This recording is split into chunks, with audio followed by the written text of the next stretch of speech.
What's up, guys? Straight up. Yo, this is so crazy, and I don't know why I'm talking like that. Okay, that was embarrassing. But anyways, who cares? If you watched tonight's new episode of iCarly, the premiere of the iCarly special, iPsycho, then you loved it. And it was so awesome. Even the first minutes of it had Seti in it because Sam stuck her tongue in Freddy's ear. I love that. Okay, it was Seti. Well, it was kind of weird Seti, but it was Seti nonetheless. And it was kind of something you would see a couple do, I guess. I don't know, really. But it was still kind of cool. And it was really Seti. So, but anyway, this episode was so awesome. And it had so many guest stars. We saw Danielle on it, and we saw Noah's little brother, Ethan. Basically, Gibby's little brother, Guppy. So that was really awesome. But let's go ahead and start off the episode. Okay, so Carly, Sam, and Freddy are going to WebCon, and it's like a convention for web stars, you know. So, anyways, you can see me there and get my autograph if you want. But anyways, so they're going to this WebCon, and they're basically packing, and Freddy, we see a little random Freddy moment where he's thinking, we see all these tiny shampoos that make you look like a giant, and he starts walking around and acting like a crazy, and I just love that. He was just funny Freddy and everything. So, anyways, I'm really hyper right now because this was an awesome episode. But anyways, so,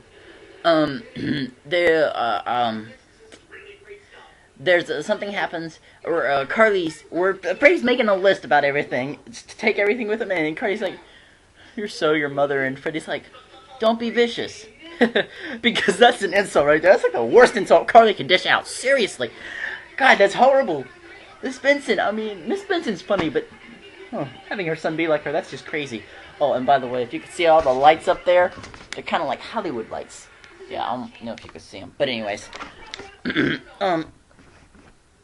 it was so awesome and cool.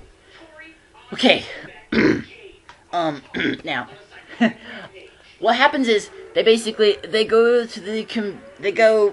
away to the convention area. They take a train to the convention, and they decide when they were checking their emails back in the studio, they decide to stop by this girl's house. Who you could tell from the email, she's definitely different. She's not someone who definitely makes friends easily. And you kind of feel bad for her at first because of the horrible life she's got. I mean, it's her 16th birthday, and her parents aren't even there. And the clown she had come to the party was some old guy who unfortunately died from an aneurysm. Poor guy. But anyways, his last joy was dancing with Carly, while Nora had to dance with Freddy. And I don't know if Sam danced with anyone, but I gotta say, I'm glad she didn't. I was so happy for that. She was the lucky one in mine. That's what I think. So, anyways, it's her party, and no one's come yet because she didn't think they'd come. So they do a little webcast, and soon everybody starts arriving. And Danielle Lamont shows up. Well, the girl who was played by her shows up, and it's so awesome. It's like a guest star appearance because we saw them tweet something about that a few days ago on Twitter, and she was like, "Oh, she's in there." So it was great. So anyways, they have the party, and it goes well, and she's made all new friends, and she's all happy, and the party ends, and they all leave. And so the Carly gang wants to leave, so they go downstairs. So Nora shows them where she put their suitcases in the basement, which is kind of like the bad area you don't want to go to, but areas. Then again, it's so cool because you got all the sound equipment, and I have to say that stuff was I was like, wow, that stuff's really cool. Because the whole sound room and everything, I mean, that stuff to me is like really cool. I'm kind of like Freddy. It's just all in there. So anyways, they're looking at all the sound equipment and everything. And they go into the sound room, and Nora closes the door. And that wasn't the smartest idea for them. I mean, I can get they understand they were looking around, but we didn't know she'd lock the door behind them. We did, but they didn't know. So anyways, she locks the door, and they're trapped. And they start looking for their phones. Nora has all three of them. I gotta say, they really got to start clipping their phones to them somehow. Because they lost them in I Believe in Bigfoot, too. So, anyways, gotta figure out a better way. But anyways, they're stuck there. Meanwhile, back at the apartment, Spencer and Gibby are trying to fix the countertop because it broke, a little crack, and they tried to fix it and it only got worse, and now it's broken in half, so they replaced it with a marble top. And the marble was too heavy, and it just smashed the whole thing. So, and then they're trying to fix it, so Gibby basically, all he wants to do is go camping, because he's too old to go back to his old camp that he loves. And so he's basically trying to get a camping experience with Spencer, but it's not working out. And then his mom comes over and brings Guppy over. Guppy, who is Gibby's little brother, is Ethan's little brother. Or is Noah's little brother, Ethan Monk. I completely confuddled that. But anyways, so, but that was Ethan Monk right there. He was a guest star, and applause for Daniel Mont, too. So anyways, back at the Nora's place, they're trapped. And they're trying to escape, and it hasn't worked. Sam carved a duck bone into like a thing to use to pick the lock and get out. And when they tried that, they were confronted by Nora dressed in a Nixon mask with an axe. Not a real one, but you know. Anyways, so they basically just ran right back into their little cell.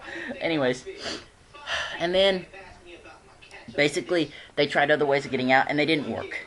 So they sent a secret message to Gibby, and it's like every fourth word. And so Gibby finally got it, and he played it, and he figured out where they were. So him and his little brother Guppy went to the rescue. And well, this Gibby, she answered the door, and she caught on to what they were doing, and she closed the door immediately, and Gibby just burst in. And from there on out, it's like epic fighting violence right there. Okay, I don't care if it's iCarly, but that violence, that was awesome fighting. Gibby was awesome. He just tore up the whole house and then went downstairs. And basically, the gang is cheering him on from the glass because that's all they can do, but they're also calling for help. And so Gibby's getting tossed around, and he almost loses, but he's got blood on him, and he's like, I'm not giving up. And he rips off his shirt. Don't worry, I'm not going to take off mine, guys. But anyways, he rips off his shirt and charges at her, and this is craziness right here. I mean, this is epic fighting, and you would think they'd call the cops or something. Darn it. There you go. They think they'd call the cops. But anyways, so Gibby keeps fighting Nora. And meanwhile, while she's fighting her, here comes Guppy down the stairs, and Freddy sees it, and he's like, hey, it's Guppy!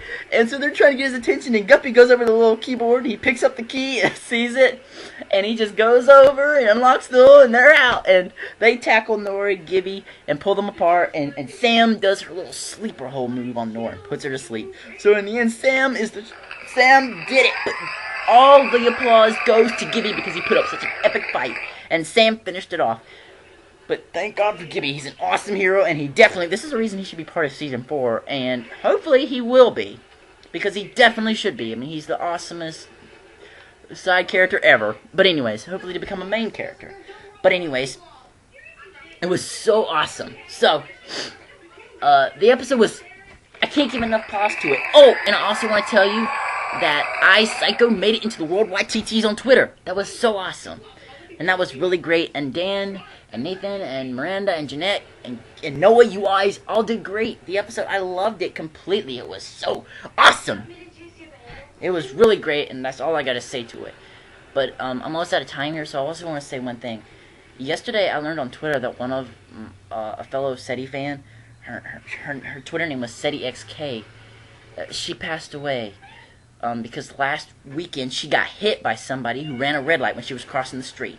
And she was in a coma for a week. And I gotta say, if you're gonna drive, do it. Just don't make stupid decisions. Just buckle your seatbelt and obey the laws. I mean, it's really not good when something like that happens, because people die.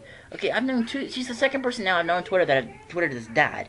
Okay, and it's not fun, guys. It's really not. My cousins have been in accidents, and I've been in my own accidents. It's not fun, okay? So just don't do it. She's gone. She was only 16. She was going to turn 17, but now her life has gone too soon, and it's really sad. But she's a really great fan, and I know she's in a better place. But anyways, I'm going to wrap it up because my time's almost up. But the episode was awesome, and I loved it. iPsycho, it was great. And any infamous words of sarcastic leaves, rock on, SETI Warriors, rock on.